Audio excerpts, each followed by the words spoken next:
আচ্ছা, আমরা তো আলোর প্রতিসরণ করছি, তাই না? দেখো তো এই ব্যাপারটা কি হইতেছে। এটা হচ্ছে একটা লাঠি। এই লাঠিটা কি তোমার কাছে মনে হইতেছে যে দুইটা লাঠি আছে এখানে?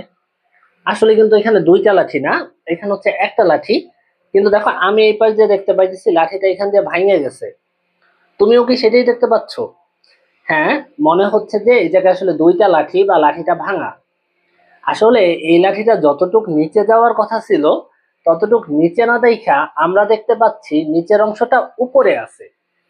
দেখো, লাঠিটা যেরকম আমি যখন পানিতে রাখলাম, মনে হচ্ছে না যে লাঠিটা দুইটা অংশে ভাগ হয়ে গেছে? তো এইটার পিছনের কারণটা চলো আমরা জানি।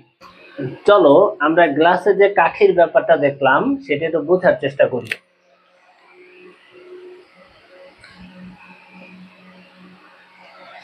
মনে করো এই পাত্রে পানি আছে,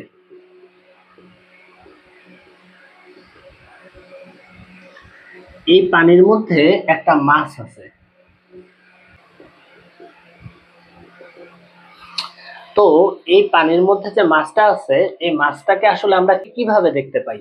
আসলে আমাদের নিজেদের বা কোনো বস্তুর নিজস্ব কোনো কি আলো আছে? না, নাই। তাইলে আমরা একটা বস্তুকে কিভাবে দেখি? যখন সূর্য থেকে বা কোনো সোর্স থেকে কোনো বস্তুর উপর আলো এসে পড়ে, সেই আলো আমার চোখে যখন আসবে তখন আমি ওই বস্তুকে দেখতে পাবো। তো এই মাছটাকে আমরা কিভাবে দেখব? মাছ থেকে আলো যখন আমার চোখে আইসা পড়বে তখন আমি মাছকে দেখতে পাবো। তো কেউ যদি এখান দিয়ে তাকায় যে আমি মাছটাকে দেখতে চাই, তাইলে দেখো মাছের থেকে আলো এই পর্যন্ত গেল, এইটা হচ্ছে একটা আলোক রশ্মি। এখন দেখো মাছ আছে পানিতে, তার মানে পানি হচ্ছে ঘন মাধ্যম। আমি বা তুমি তাকাচ্ছ কোথা থেকে? উপর থেকে। তার মানে উপর হচ্ছে হালকা মাধ্যম, মানে বায়ু মাধ্যম। অবশ্যই বায়ু মাধ্যম পানি মাধ্যমের চেয়ে হালকা।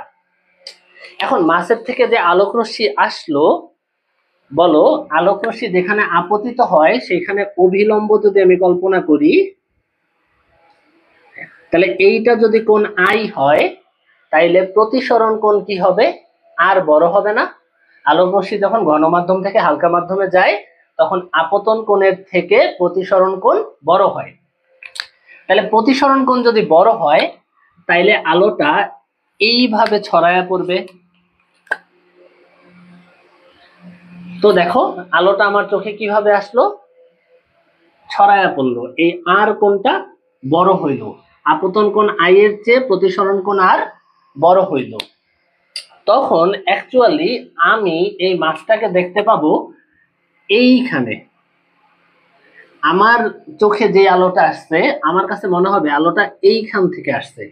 তো আমি আসলে মাছটাকে দেখব এইখানে, কিন্তু মাছটা কই ছিল? নিচে ছিল। তো মাছটাকে আমি আসলে দেখতে পাবো কোথায়? একটু উপরে। তো লাঠিটাকে কেন আমার ভাঙা মনে হইলো?